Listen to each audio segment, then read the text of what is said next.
کوي الودود الولود چې محبت پکیم ډیری او بچیم ډیر راوړي بچو والا زنانه ګوري خچ نکاح کوي او الودود محبت والا ګوري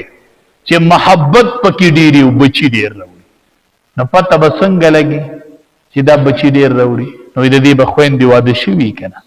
خو خويندې نه دی واده شوي نو ترورانې به واده شوي کنه خو د مور خويندې نه ښه د پلار د دې جنۍ خويندې او د دې جنۍ د پلار خويندې به ګوري د مور خويندې نه هغې ته وګوره به واده شوي نو چې محبت یې پیلو کړی دی که نفرت یې پیلو کړی دی او بچي لږ راوړي دي که ډېرې راوړي نبی علیه السلام فرمایي نکاح د بچو والا ښځو سره کوئ فانی مکاثر بکم الامم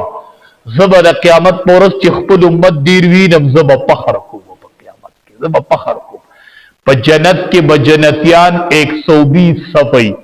او په 120 صفو کې به اتیا صفه د امام الانبیاء امتیان ولاړي ښه الحمدلله او شل صفه به د نورو انبیاء امتیاني ښه نکاح د داسې بیبي سره کوئ داسې بیبیانو سره کوئ چې هغه بچیداري وي اب بچی ډېر راوړي د هغه بچي والا خاندان سره نکاح کوئ او وی کوشش کوئ د پیغلې سره نکاح کوئ د کونډو په نسبت وی د پیغلې سره نکاح کوئ جابر رضی الله تعالی عنہ فرمایي وی موږ د یو جهاد نه روپش قربان نبی علیہ السلام له الله عجیب اخلاق ورکړو د ټولو نه زیات نبی علیہ السلام به خوشطبي د ټولو نه زیاته د چا سره کوله تاسو ته پته شته د ټولو نه زیات خوشطبي به امام الانبیاء د ماشومانو سره کوله د ټولو نه زیاته خوشطبي دا به د ماشومانو سره کوله جابر رضی الله تعالی عنہ فرمایي وی د جهاد نه روپش شولو مدینه منورې ته رانږدې شو نو ایمان نوې واده کړی و ما ورته د الله حبیب مال لږ اجازت نه راکړی چې زه کور ته لږ لومبې ورشم واده مې کړی دی نوې ما ته چې ښه واده دې کړی دی ما ورته چې واده مې کړی دی وی چې څنګه پیغله دې غوښتې ده که کونډه دې غوښتې ما چې کونډه مې غوښتې ده ما ته وی چې تا پیغله نه کوله پیغله ښه وکنه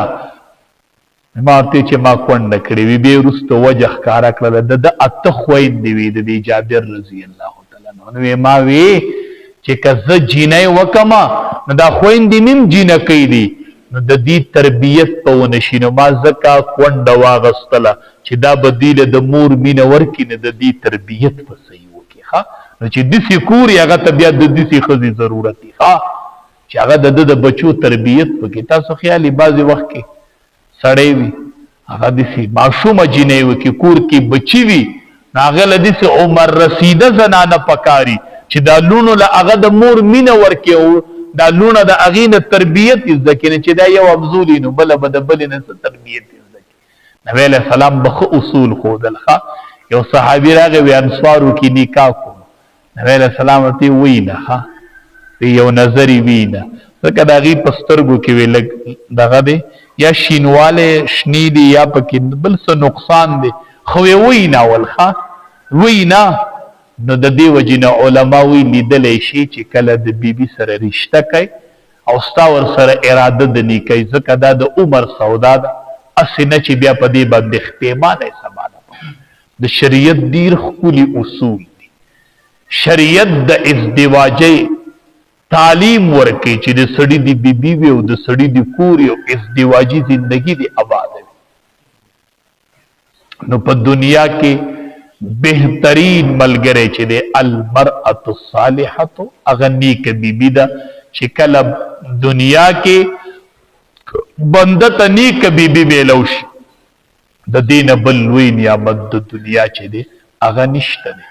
او بیبي خدیجه رضی الله تعالی عنها د نبی علیه السلام بیبي وه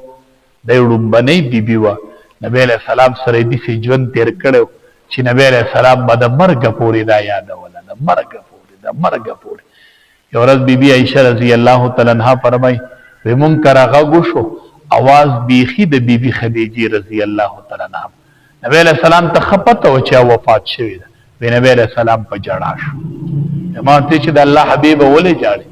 وی چې دا आवाज بالکل د بیبي خدیجې رضی الله تعالی عنها ها په شانتي او ما چې کو دا چرته هغه ما کړه رانه نه وتله د مرګ پورې د خلی نه نه وایستلی د مرګ پورې علما وایي د دې وجه دا وه چې دی چې د نبی علیه السلام سره څومره ژوند ایستلی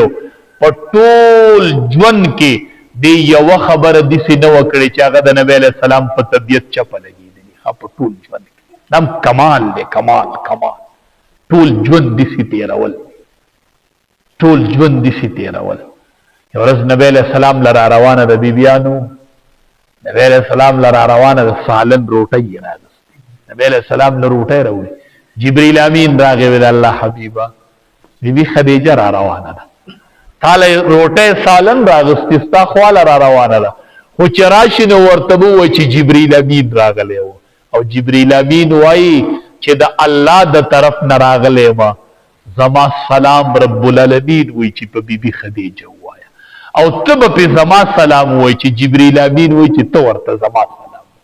ما سلام د الله د طرف نه راوړی دی او زما سلام به پې ته ووایي چې راشي ورته به ووایي چې جبریل امین او رب العالمین درته دواړه سلام کوي او فبشرها ببیت فی الجنه